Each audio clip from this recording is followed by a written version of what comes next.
This is Ahmed with Fournier, and I am joined by the boxer Paul Bamba. Paul, how are you doing? Very good. Nice to see you again. Nice to see you. I feel like I see you all the time. Yeah, of course.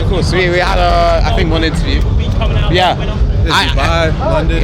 Oh, two. Yeah. You're right. So I didn't get to catch you after your fight, but how are things for you? Everything's going great. We just got a win. I love coaching. That's how I got into boxing in the first place, for the most part, before I really learned how to box myself. So I'm very happy right now. He listened to everything I said and he executed perfectly. Yeah, he did. It was actually quite a big fight. I mean, a lot of people were, really interested in this because of the way, whether they'd be able to sort of survive with the cardio. But he looked pretty energetic in there. Seemed like your coaching did quite well. No, he literally followed everything we went through to a T.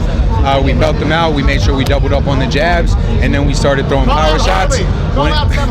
When he turned. When Boogie turned his back, we already knew we had it. I think he got 2 8 counts in the first round, so it was like a 10-7 round, and then we finished the job in the second round. That was it. So do you think that you're gonna keep coaching, or are you quite keen to get back in there quite soon?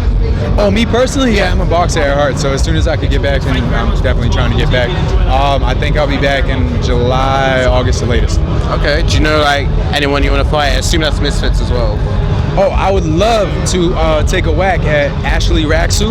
Okay. I think he did a really good job against King Kenny, so I would love to test myself, maybe test him a bit. I heard he said he's open to anybody, so that'd be cool. But if not, I'm looking forward to a Chris Avila rematch.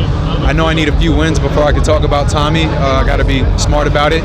But anybody really, and I'd still love to get a go at Anthony Taylor. Right. But I'm really hoping Anthony wins tonight and does his thing. Yeah, I think. Have you spoken to Ashley about fighting him? Yeah, he kind of ignores me. I don't think he really wants. Yeah, I don't know beef stuff, but it's a sport. You want to fight people that are doing well. I don't want to fight someone that's coming off a losing streak. I'd rather fight somebody that's doing well. I like testing myself. Chris Avila, he's no slouch. You know what I mean? So I don't want to pick on influencers, but boxing's progressive. So after a while, no one's gonna be able to use that influencer boxing, right? Because after so many fights, are you though? You're a boxer. Yeah. So I'm looking forward to it. Wherever it is, I'm gonna get the job done, and I'm definitely perform very adequately next time. I had a lot of mishaps in my last camp, and I'm just looking forward to getting back and proving myself right. Yeah, Ashley, from the vibe I got, Ashley would have been open to fighting anyone, but he did also say after his Anthony fight that he wanted to sort of stick to influencers. So I kind of get him not wanting to fight you right now. But I think you and Anthony would be a very good fight. I think so too. He's a good fighter. He did his thing against King Kenny. How do you think his fight tonight's going to go? Who? Anthony. Oh, I'm rooting for Anthony. We're both from the States, so yeah, I'm definitely going for Anthony. I think it's only 3 rounds, so that could work in Anthony's favor. He's a pressure fighter, and whoever wins that first round and will dictate the pace and will dictate the judges pretty much too. If you think about it, you're going to pay attention to the person that was really dominating in that first round. You only need 2 to win. Yeah, I'm rooting for him. I'm definitely rooting for Anthony. That's quite fun. I want to fight him after he wins, though. If he wins.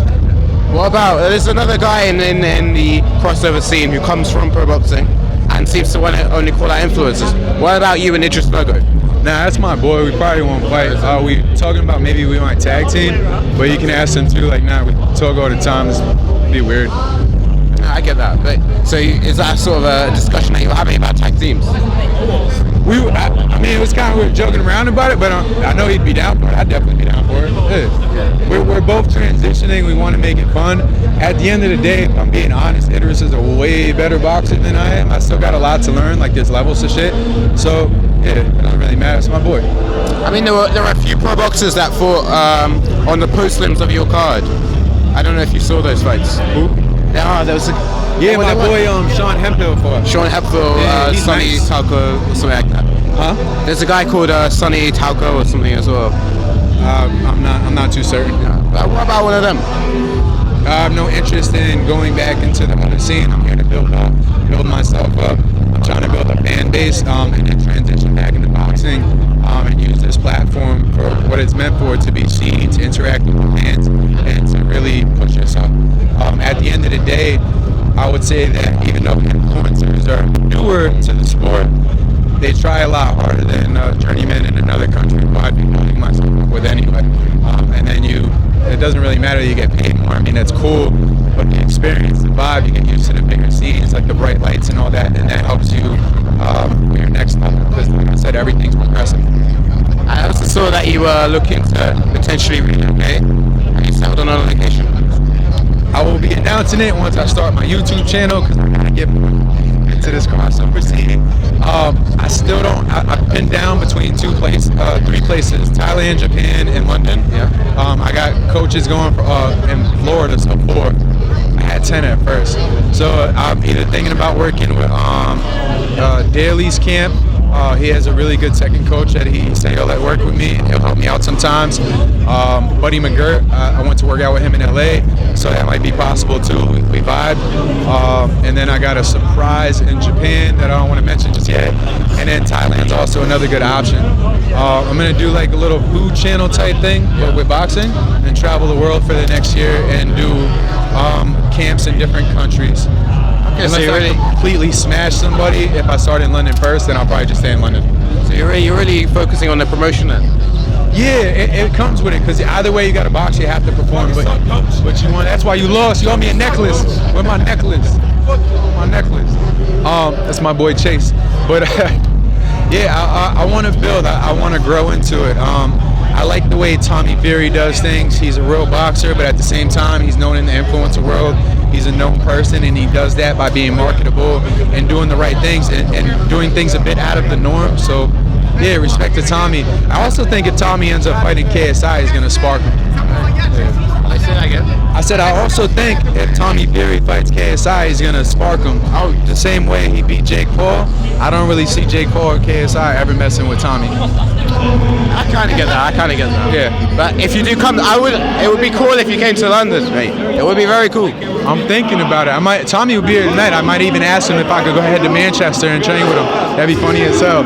I could learn a lot too. He comes from a really good pedigree. Okay. Well, I don't want to keep you from this fight, but if you do come to London, you gotta hit me up, man. We will do some content. Yeah, of course. Oh my God. You got my Instagram, right? Yeah. Yeah. Okay. Yeah. Hit me up. Thank you so much for your time. All right. You too.